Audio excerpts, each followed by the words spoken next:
Saudara Wali Kota Solo sekaligus putra Presiden Joko Widodo Gibran Rakabuming Raka belakangan dekat dengan sejumlah bakal calon presiden 2024. Namun sebenarnya apakah Gibran menjadi nama yang digadang-gadang bakal menjadi pendamping salah satu dari ketiga nama itu?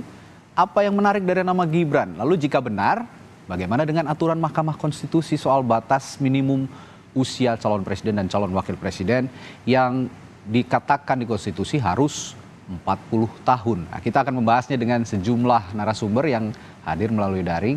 Ada Ketua DPP PDI Perjuangan Eriko Sotarduga. Selamat pagi, Bung Eriko.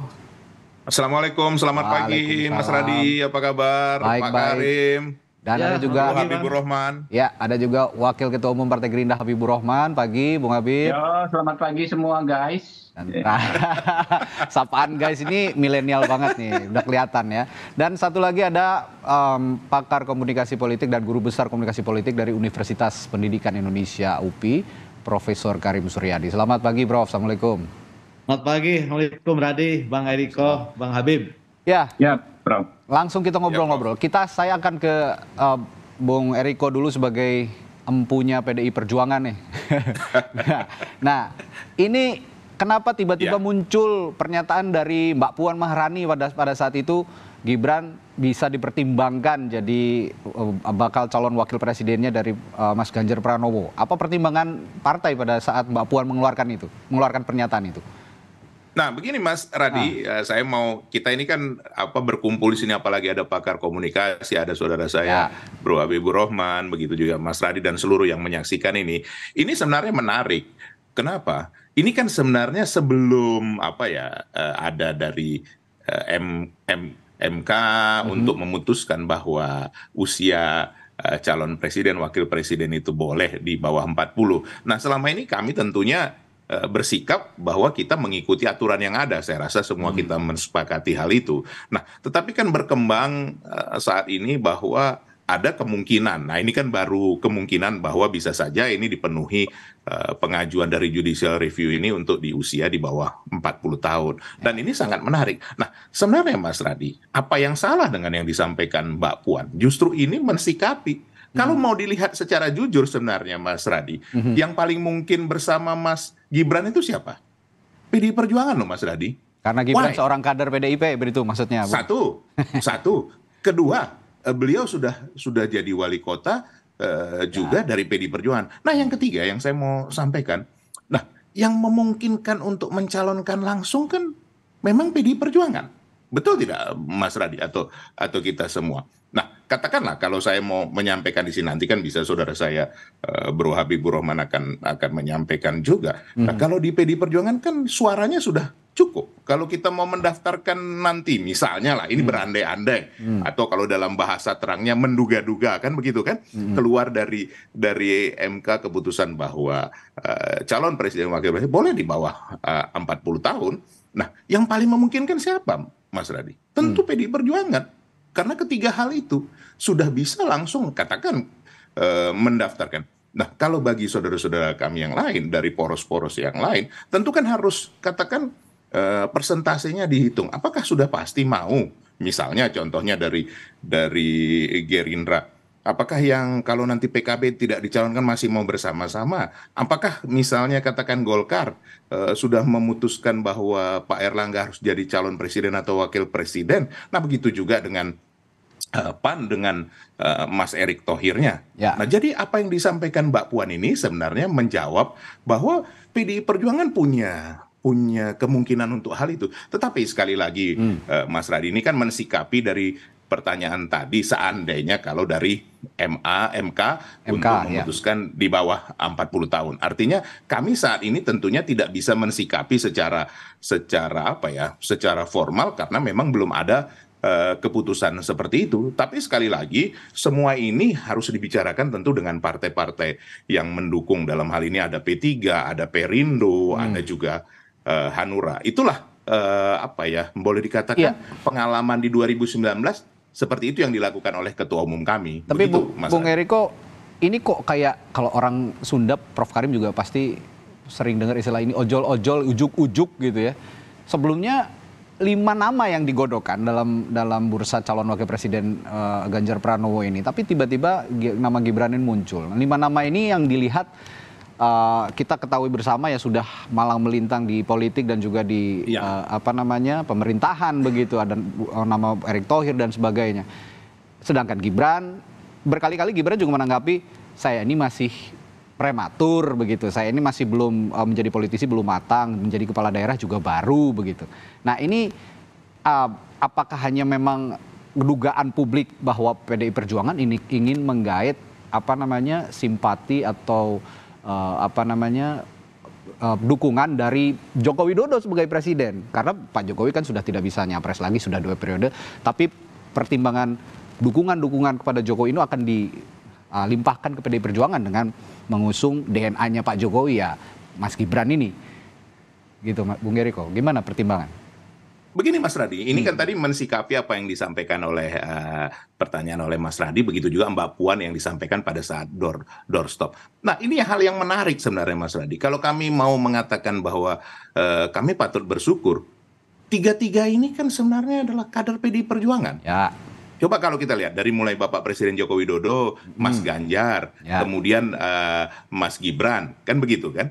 Nah, hanya tinggal ada satu hal yang kadang kita sering mengabaikan hal ini, Mas Radi maupun kita semua, bahwa kita sebenarnya melihat yang memilih ini siapa. Kalau kita berhitung secara matematis, nanti Profesor Karim bisa menyampaikan, PDI Perjuangan dengan seluruh kerjasamanya, adakah suaranya lebih dari 30%? Tidak juga, kan begitu. Begitu juga dengan dari poros Gerindra, apakah suaranya sudah bisa lebih dari 50%? Ada jaminan seperti itu? Begitu juga dari poros yang ketiga, tidak ada jaminan. Nah ini yang kadang kala kita lupa bahwa kita harus bekerja sama. Kalau minjam istilah koalisi, kalau kami sebenarnya itu adalah istilah di parlementer ya. Sebenarnya kalau mau bekerja samalah dengan rakyat. Karena rakyatlah yang nanti akan memilih. Nah, sekarang yang menarik Mas Radi, siapa? Kalau calon presiden kami kan sudah pasti akan mengajukan Mas Ganjar. Ya. Itu sudah kesepakatan dengan partai-partai, dengan Perindo, dengan P3 maupun Hanura. Nah, siapa calon wakil presiden yang dikehendaki oleh rakyat juga? Nah, ini juga kan hal yang menarik. Nah, ini perlu proses. Sebenarnya siapa yang dikehendaki oleh rakyat? Karena kenapa, Mas Radi? Kita jangan lupa, Pak Jokowi sendiri yang menyampaikan dalam pidatonya kemarin, bahwa pemimpin yang akan datang ini sangat penting. Untuk apa? Untuk Indonesia bisa menjadi negara maju, negara yang sejahtera.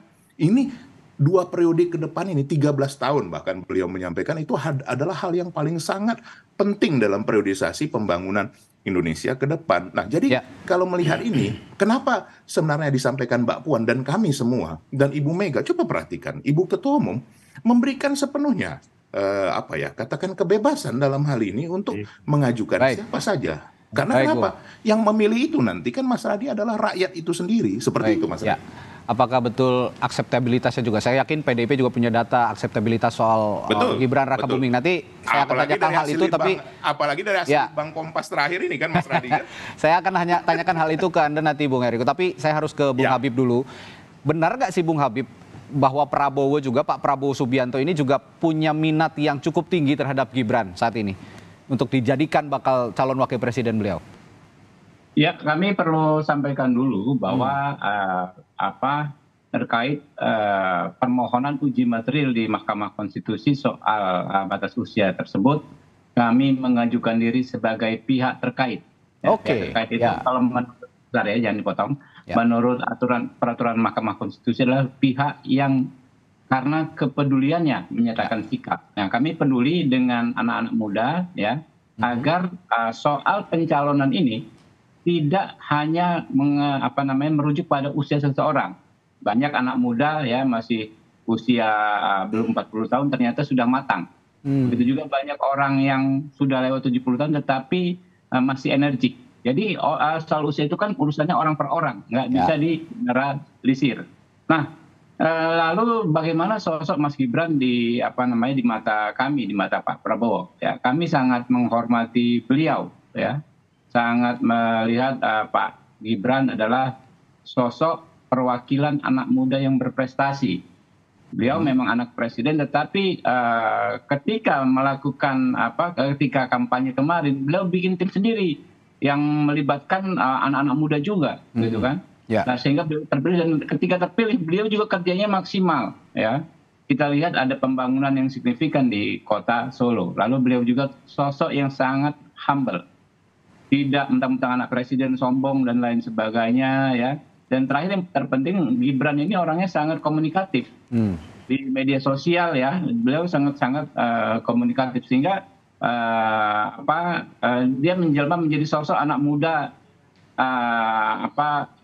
yang menjadi parameter anak muda saat ini, gitu loh. Ukurannya orang pasti mengacu kalau anak muda gimana, Mas Gibran. Nah, itu dia. Nah, terakhir terkait capres dan cawapres yang akan diajukan oleh Partai Gerindra. Ya. Kami perlu menegaskan bahwa capres dan cawapres itu akan ditentukan oleh Gus Muhaimin, Pak Prabowo, serta para pimpinan, para ketua umum partai-partai koalisi lainnya. Dengan cara apa? Dengan cara musyawarah. Musyawarah itu apa? Artinya semua orang, ya, kami para kader partai politik, lalu lembaga-lembaga survei, para pengamat, ya, tokoh-tokoh masyarakat, tokoh agama, boleh mengajukan saran, ya kan, merekomendasikan orang kepada para ketum-ketum tadi, ya kan, lalu beliau-beliau lah yang akan memutuskan.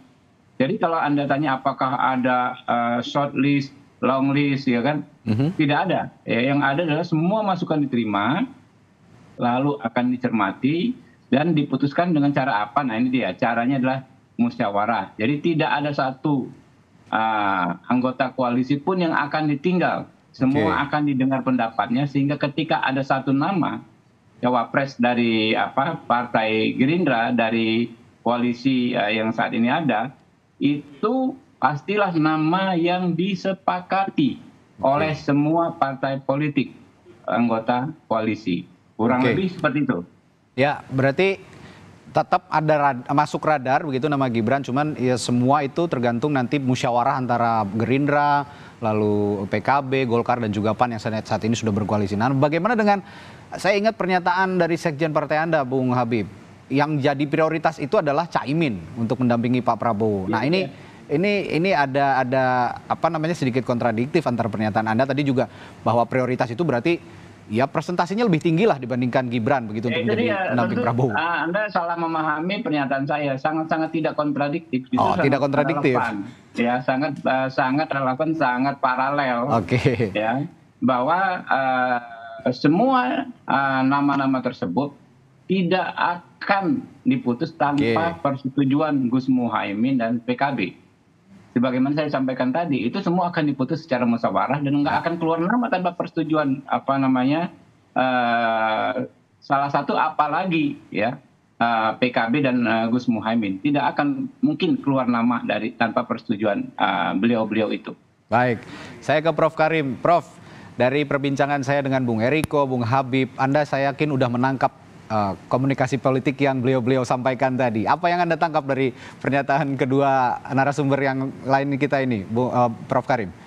Ya, kita sedang membahas tema sebenarnya sudah lama ya, purnama politik Gibran. Kenapa saya bilang purnama politik Gibran? Karena sosok ini amat menarik dan susah dijelaskan secara teori. Susah mencari teori komunikasi politik yang menjelaskan fenomena Gibran ini. Dilihat dari cara dia berkomunikasi kan kayak yang males, yang sungkan gitu ya. Meskipun kata Mas Habib tadi humble ya. Mungkin humble-nya dia tapi tidak retoris dan lain-lain. Saya bilang purnama politik karena apa? Karena saya harus mengatakan apa adanya, bahwa sumber kekuasaan Gibran itu tidak dari Gibran sendiri. Ya. Betapa banyak wali kota yang berhasil kok, dekatnya tetangganya, tapi tidak semencuat itu. Justru karena Gibran menjadi wali kota, maaf ya Bang Eriko, saya melihat pejabat tinggi itu seperti menjadi kepala dinasnya Mas Gibran. Datang bergantian ke Solo, tidak pernah misalnya event ke Bandung yang dekat gitu. Sebegitu banyak pejabat tinggi yang datang ke Bandung gitu. Dibanding dengan ke Solo. Jadi ke Solo itu ngantri. Bahkan bukan hanya pejabat tinggi, bahkan rektor pun datang menawarkan bantuan. Nah ini kekuatan real mahfaktoren. Real kekuatan politik nyata. Nah, tapi pertanyaan sebegitu. Nah, saya bilang purnama politik karena saya menganggap Gibran ini bukan matahari. Gibran ini adalah bulan. Kekuatan politiknya terpantur dari sumber lain. Dan kalau kita lihat misalnya sejarah politik Indonesia, kan banyak putra mantan presiden yang susah gitu ya, yang susah masuk gitu. Karena apa? Karena kehilangan momentumnya. Ketika misalnya kita lihat misalnya mulai dari Pak Harto gitu ya, tidak ada anak Pak Harto yang jadi menteri, yang jadi wali kota, bupati dan lain-lain. Kemudian ganti, Habibie tidak ada. Kemudian SBY hanya jadi legislatif. AHY begitu Pak SBY turun bahkan menjadi di gubernur DKI saja gagal. Kemudian Yani Wahid, bapaknya pendiri Partai Kebangkitan Bangsa, tapi Yani Wahid tidak bisa menguasai karena sudah berhasil. Nah, jadi kalau saya lihat ini soal momentum sebenarnya, soal momentum kemunculan Gibran dan juga Bobi Nasution ketika sumber kekuasaan politiknya masih ada, sehingga ketika purnama politik ini terjadi, nah kemunculan siapapun yang terkait dengan DNA itu akan memancarkan cahayanya. Nah, hanya sekarang, mengapa muncul sekarang tadi Mbak Puan sudah menegaskan dengan kalimat yang sederhana, bahwa kalau MK kabulkan, ini kan kalimat pengandaian. Jadi kalau mengapa sebelumnya hanya beredar 5, lalu kemudian muncul Gibran, ya pengandaian kalau MK kabulkan. Meskipun menurut saya sih, kalau intuisi saya, kayaknya ini tidak akan dikabulkan. Kayaknya. Mengapa? Karena saya melihat misalnya kalau melihat jurisprudensi putusan MK ya 15/2007 tentang gugatan batas usia kepala daerah, kan dia bilang itu bagian dari kebijakan hukum pembentuk undang-undang. Jadi saya rasakan ini urusan pemerintahan, bahkan presiden, wakil presiden adalah kepala pemerintahan tertinggi begitu. Masa masyarakat. Jadi menurut saya, mengapa ini menjadi binar politiknya luar biasa? Karena Gibran masih berada dalam purnama politik. Karena pertanyaannya, apakah purnama politik akan selamanya? Ya tahu sendiri, purnama tidak selamanya, akan bergantung kepada apakah mataharinya masih menyinari bulan atau tidak. Baik. Nah, boleh ini saya jawab? Menarik. Sebentar, Bung Eriko, saya harus jeda dulu sebentar. Kita boleh, nanti Anda boleh menanggapi setelah jeda. Nah, ini memang menarik. Saya yakin juga Prof Karim ini pendapatnya ke arah bahwa Presiden Jokowi ini masih punya pengaruh untuk menyisipi calon-calon pemimpin kita di masa depan. Nah, kita akan bahas setelah jeda. Nanti apakah juga Gibran punya elektabilitas yang baik di mata publik? Kita akan bahas sesaat lagi bersama para narasumber. Tetaplah bersama kami di Sapa Indonesia Pagi.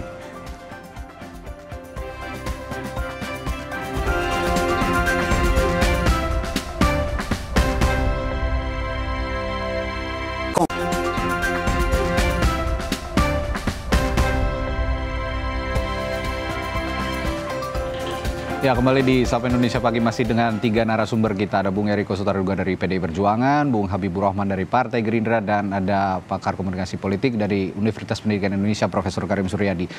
Saya tertarik dengan pernyataan Prof Karim tadi, purnama politik.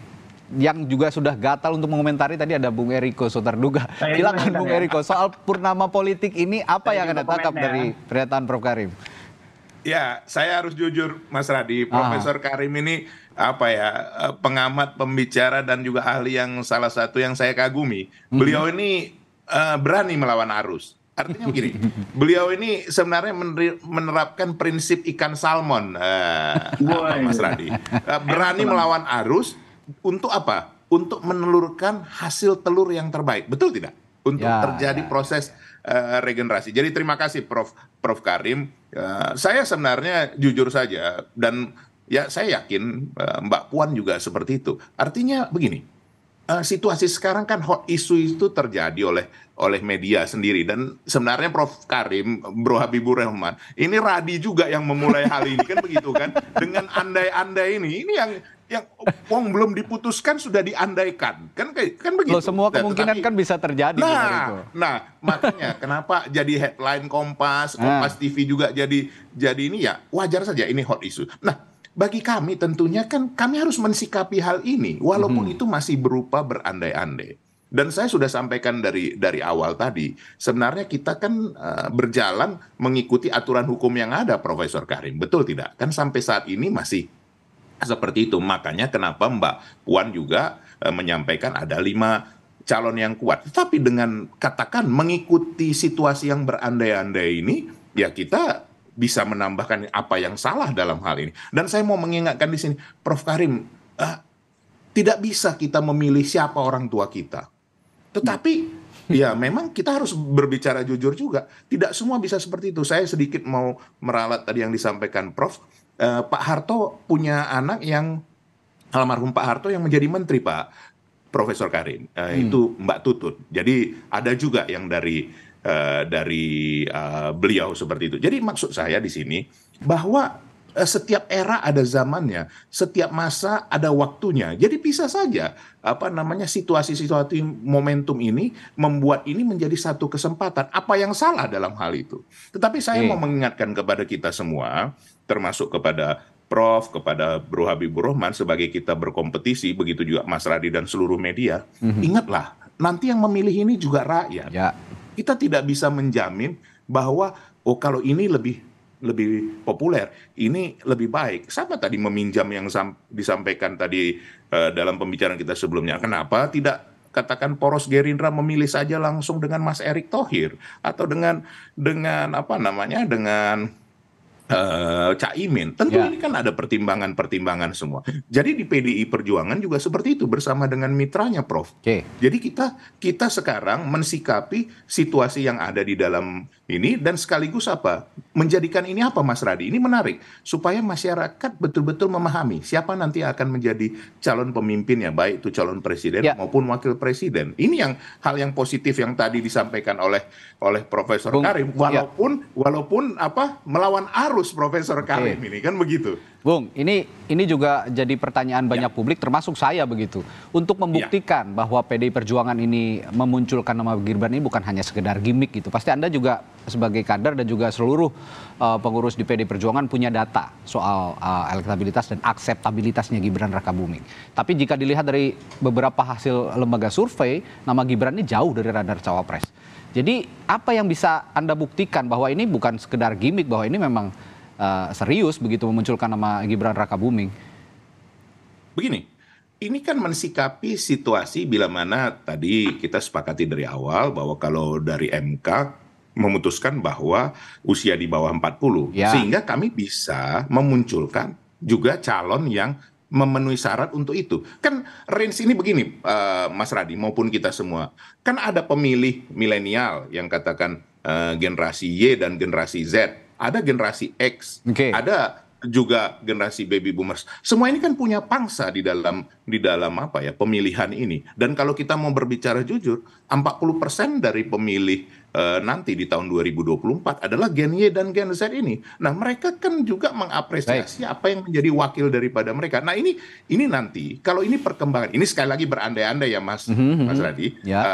Bila mana MK mengeluarkan seperti itu, tentu kami harus juga mengakomodir hal ini. Kami juga akan mensurvei ini kepada masyarakat dan kami akan menurunkan ke tingkat bawah seperti apa respon dari masyarakat. Karena sekali lagi, yang memilih ini nanti Mas Radi bukan elit politik, bukan partai politik mencalonkan. Yang memilih adalah rakyat itu sendiri. Baik, saya ke Bung Habib. Pertanyaannya mirip, hampir sama. Apakah memang munculnya atau simpatinya Gerindra terhadap Gibran Rakabuming Raka ini yang juga diikut sertakan jadi pendampingnya Pak Prabowo nanti dan dibahas di koalisi, apakah ini cuman gimmick atau cuman ingin menarik simpati masanya Pak Jokowi, karena Gibran kita ketahui DNA-nya Pak Jokowi gitu, Bung Habib? Ya, pertama saya perlu tegaskan lagi, saya tidak pernah katakan Pak Mas Gibran dibahas, ya saya tidak tahu siapa yang dibahas, tapi kami semua ya bahkan masyarakat bisa menyampaikan masukan kepada para ketua. Sebagai masukan, baik. Saya mau menanggapi dikit Prof Karim soal Mas Gibran tadi dikatakan karena support dari pemerintah dan lain sebagainya. Ya pengaruh sih pasti ada, ya namanya pengaruh pasti ada. Insentif seperti itu ikut mempengaruhi kesuksesan beliau dalam menjalankan tugas beliau untuk terpilih. Tetapi apakah itu absolut? Apakah itu mutlak? Apakah itu penentu satu-satunya? Di zaman sekarang tidak lagi menurut saya. Ya, karakter seseorang itu, keberhasilan seseorang itu dipantau oleh publik, gitu kan ya. Bahkan bisa jadi bumerang, ya. Posisi sebagai anak presiden, ya, sebagai anak dari tokoh politik itu bisa jadi bumerang. Kenapa? Kalau ada elemen masyarakat yang tidak suka dengan kebijakan orang tuanya, maka si anak yang sebetulnya tidak punya dosa, belum apa-apa sudah dapat masalah gitu kan, sudah terganggu karir politiknya. Nah itu dia, zaman sekarang itu yang anak-anak muda itu kadang-kadang kesal dengan kita generasi tua dalam tanda kutip ya, yang gampang sekali mensimplifikasi. Oh terang aja, anak presiden pasti bagus karirnya. Oh terang saja ya. Nah itu juga yang membuat anak muda menjadi apatis. Sekarang ini kami Partai Gerindra ya sangat menghargai orang ya seperti misalnya sosok Mas Gibran ya, mau berpolitik aja kita hargai. Kenapa? Berpolitik itu kan artinya ingin berjuang untuk orang banyak, ingin melakukan hal-hal untuk orang banyak dengan mengorbankan sejumlah hal-hal yang terkait pribadi, mulai waktu, tenaga, dan biaya. Nah, sekarang di zaman Z ya, di zaman milenial Z ke bawah, karakter seseorang itu bukan hanya dari parameter yang seperti disampaikan Prof. Karim. Ya Gibran, orang nggak pusing kok dia anak siapa, tapi lihat karakternya ya, lihat bagaimana dia humble, bagaimana dia menunjukkan kepemimpinan di media sosial dan lain sebagainya. Orang suka gitu loh. Karena memang bisa jadi gara-gara dia anak presiden, anak seorang tokoh politik, justru dia malah dibenci oleh orang yang tidak suka dengan orang tuanya. Nah, faktanya kan terjadi sebaliknya gitu loh. Nah, ini yang harus diuji. Siapapun dia, ya kan, anak siapapun, seperti kata abang saya, Bung Eriko ya, silakan saja. Kita nggak bisa milih mau jadi anak siapa. Nah, tinggal publik dan rakyatlah yang menguji. Karena kan ini bukan jabatan yang ditunjuk. Bukan ditunjuk jadi menteri tanpa proses seleksi publik. Tapi ditunjuk jabatan-jabatannya Mas Gibran ya, dipilih melalui pemilihan yang jalannya panjang sekali. Ya, berbulan-bulan bahkan bisa bertahun-tahun orang untuk kerja supaya elektabilitasnya tinggi dan terpilih. Begitu juga misalnya Mas Gibran untuk maju lagi ke posisi-posisi yang lebih tinggi, bukan jabatan yang dipilih gitu, bukan menteri, bukan pejabat tetapi jabatan yang dipilih oleh publik melalui proses seleksi pemilihan yang sangat-sangat rumit dan harus kerja keras. Oke, Bung Habib, tapi ya sekali lagi saya sulit untuk tidak mengaitkannya dengan sosok Pak Jokowi. Pak Prabowo dan Pak Jokowi juga punya momen-momen yang sering begitu ya untuk bersama, tapi apakah Anda juga sebagai pengurus partai itu banyak publik yang menganggap bahwa wah Pak Prabowo ini nyapres ikut nebeng Pak Jokowi terus. Apakah Anda tidak ada rasa risih begitu Pak? Ada anggapan seperti itu Bung Habib? Jadi gini ya, Pak Prabowo sejak pertama pemerintahan ini selalu menjadi menteri berkinerja terbaik berbagai lembaga survei. Coba dicek, ya kan? Sejak pertama pemerintahan ini. Kedua, Pak Prabowo itu perlu ya yang dia sebut-sebut terus tiap kampanye di mana-mana menunjukkan dan mengkampanyekan persatuan nasional. Jadi beliau bilang bangsa kita ini diramalkan akan menjadi bangsa besar, ekonomi keempat terbesar di dunia oleh The Economy dan oleh para pakar-pakar strategis dunia. Syaratnya apa? Syaratnya adalah elitnya kompak. Kalau elitnya kompak di grassroots, insya Allah ikutan kompak. Nah, itulah yang ingin ditunjukkan Pak Prabowo dengan beliau menunjukkan kekompakan ke Pak Jokowi. Kita bayangkan kalau Pak Prabowo dan Pak Jokowi tidak kompak selama masa pemerintahan kemarin, ya, misalnya ada badai pandemi dan lain sebagainya, sulit sekali Pak kita menghandle situasi. Ya kan? Kan perlu persetujuan semua parpol di DPR dalam konteks anggaran, ya. Perlu lagi support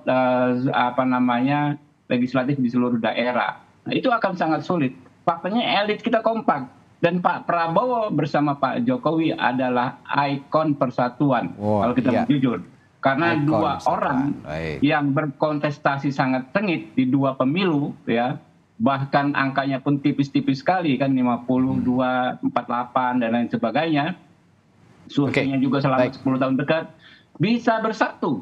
Nah, itulah mengapa Pak Prabowo ya bukan nggak punya kinerja, kinerjanya paling the best sebagai Menhan, ya kan? Tetapi beliau berkepentingan supaya pemilu ini jangan jadi ajang perpecahan, Pak. Baik. Ya, pemilu ini menjadi ajang persatuan karena saya seperti kata Bung Eriko tadi, ini bukan momentum pertama kita, tapi ini momentum satu-satunya bagi kita untuk bangkit, lompat ke depan menjadi bangsa yang besar.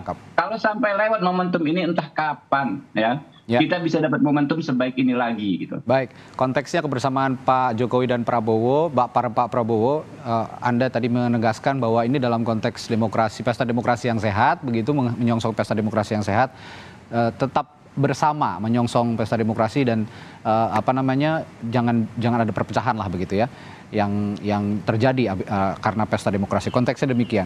Baik, saya akan ke Prof. Karim. Prof, saya akan spesifik bertanya soal gugatan yang saat ini sedang berlangsung, diajukan salah satunya oleh Partai Solidaritas Indonesia ya, soal usia calon presiden dan calon wakil presiden yang tadinya 40 digugat begitu bisa menjadi 35 tahun. Tapi di sisi lain ada juga yang beranggapan bahwa sebenarnya ini bukan masalah konstitusi. Karena di Undang-Undang Dasar 1945 itu di amandemen yang keempat kalinya, pasal 6 ayat 2 mengatakan, saya bacakan di sini, syarat-syarat untuk menjadi presiden dan wakil presiden diatur lebih lanjut dengan undang-undang. Nah, kita ketahui undang-undang ini yang buat legislatif. Bapak-bapak ini juga nih, Pak Eriko, Bung Eriko dan Bung Habib juga yang membuat undang-undang di DPR. Nah, Prof. Karim melihat apakah anggapannya demikian bahwa ini bukan masalah konstitusi tapi sebenarnya masalah politik saja begitu, Prof? Oke, yang pertama begini, tadi saya bilang ini soal purnama politik Gibran, ini soal momentum ya. Baik.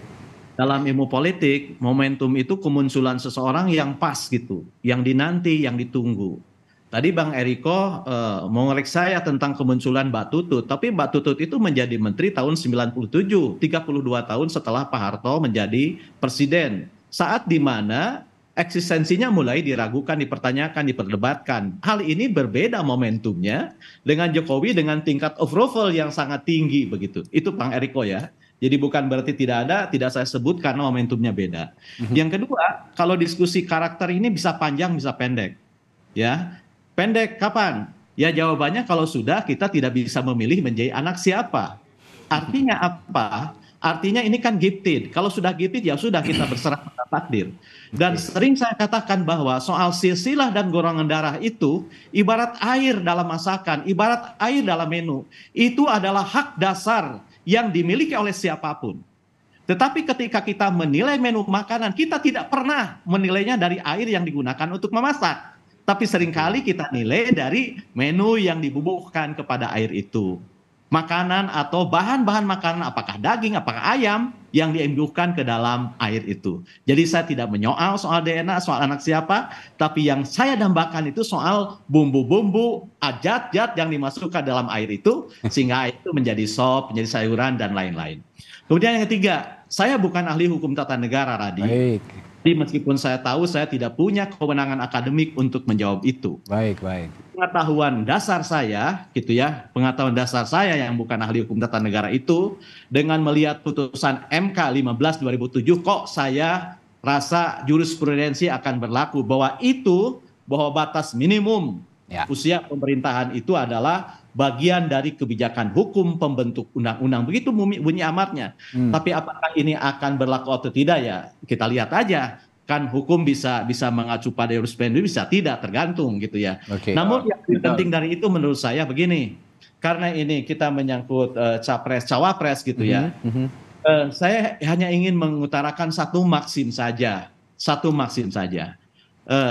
Saya setuju ya, saya sangat suka dengan cara Bang Habib, Bang Eriko dalam menganalisis baik Gibran maupun calon lain. Apa yang saya suka itu? Yang saya suka kedua tokoh yang tampil pagi ini, semuanya menonjolkan keunggulan dan kekuatan. Itu saya suka. Kenapa? Karena kalau kita menganalisis sosok, menganalisis figur dengan memajukan, mengedepankan kebaikan, maka yang terpilih adalah orang-orang yang paling banyak kebaikannya. Sehingga yang tidak terpilih itu bukan berarti jelek, tapi kebaikannya kalah dibandingkan dengan mereka yang menang. Satu sisi. Tapi di sisi lain, saya ingin sampaikan juga salah satu maksim dalam ilmu politik. Jika temanmu terbuat dari madu, atau dilumuri madu, maka jangan kau jilati semuanya. Jadi artinya tetap gitu ya, yang dibutuhkan itu adalah sikap politik Sebab bedanya sikap politik dan partisan itu, sikap politik itu tetap memiliki daya kritis untuk mengevaluasi. Kalau partisan itu bisa pendek debatnya, Ya. karena Ya, partisan itu akan berkata, saya akan samina wa atona terhadap figur yang dimajukan itu, karena kecintaannya tidak didasarkan atas analisis gitu ya, tapi disandarkan atas penerimaan atas dasar ya kepentingan, perintah dan lain-lain. Baik. Ya, ini saya terakhir Mas Radi. ya, baik, terakhir Mas ke Radi. Bung Eriko dan Bung Habib. Saya Bung Iya. Eriko dulu. Ini ada yang ingin ditanggapi dari Prof Karim, Ya, silakan. sedikit. Baik, dari Ya, Bung Eriko silakan. dulu sedikit saja. Ya, saya setuju dengan apa yang disampaikan oleh Prof. Karim. Tadi saya sudah sampaikan bahwa beliau menyampaikan sesuatu yang tidak biasa dan itu mengingatkan kita semua. Hanya begini, hidup itu pilihan, Prof. Ya. Jadi ada yang memang katakanlah tadi yang disampaikan Prof, katakan ada yang mau mencari muka, mengendorse atau ada apa, sah-sah saja karena tingkat ininya Pak Jokowi itu 81-82%. Kalau kita lihat juga hasil Litbang Kompas, nanti kita bisa bahas di berikutnya supaya diundang lagi nanti sama Mas Radi ini kita kan. Persis itu. Ya, Persis ya, ya. itu pembagiannya. Poros ketiga tinggal 19%, seperti gitu. Nah, kalau kita melihat juga Prof, ada kesempatan, ada momentum, tapi tidak mampu juga, tidak bisa juga. Kebetulan daerah saya, asal saya dari Sumatera Utara, dari Medan, saya melihat bagaimana kepemimpinan saudara Bobi, Adinda Bobi itu juga berjalan lebih baik. Nah, kalau kita juga ke Solo, saya sangat sering ke Solo, Ya. itu memang sangat baik.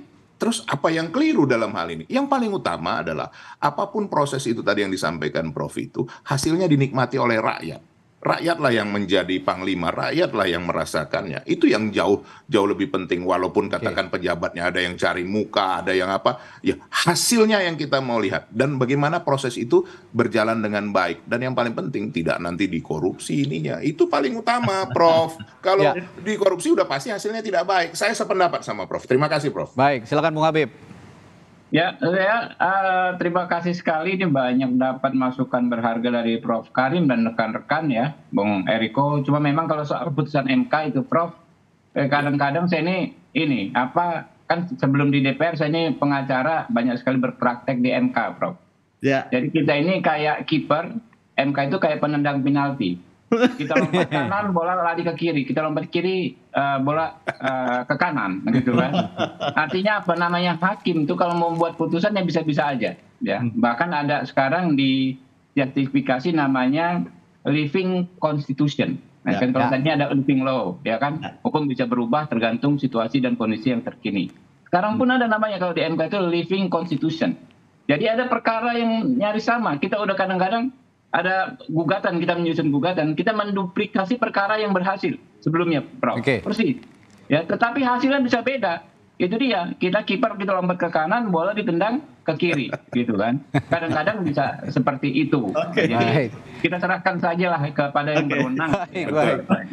Baik, terima kasih Bapak-bapak dialog hari ini, pagi ini banyak sekali manfaat, banyak sekali pelajaran yang bisa dipetik mulai dari Prof. Karim tadi bilang purnama politik, itu bisa saja nanti purnamanya surut atau tidak, kita masih nantikan. Dari Bung Eriko juga katanya mempelajari ikan salmon yang berenang melawan arus untuk menghasilkan yang terbaik, dan Bung Habibur Rahman tadi mengatakan bahwa kebersamaan Pak Jokowi dan Pak Prabowo ini hanya untuk kebersamaan menjelang pesta demokrasi 2024, supaya kita nih ya jangan ribut-ribut lah, damai-damai saja. Politik itu kan hanya untuk mencari pemimpin begitu. Baik, terima kasih Bapak-bapak, luar biasa Ya, dialog hari ini. Bang Eriko, Terima kasih Bung Eriko Sotarduga, Ketua DPP PDI Perjuangan, Wakil Ketua Umum Partai Gerindra Habibur Rahman, dan Profesor Karim Suryadi dari pengamat komunikasi politik Universitas Pendidikan Indonesia.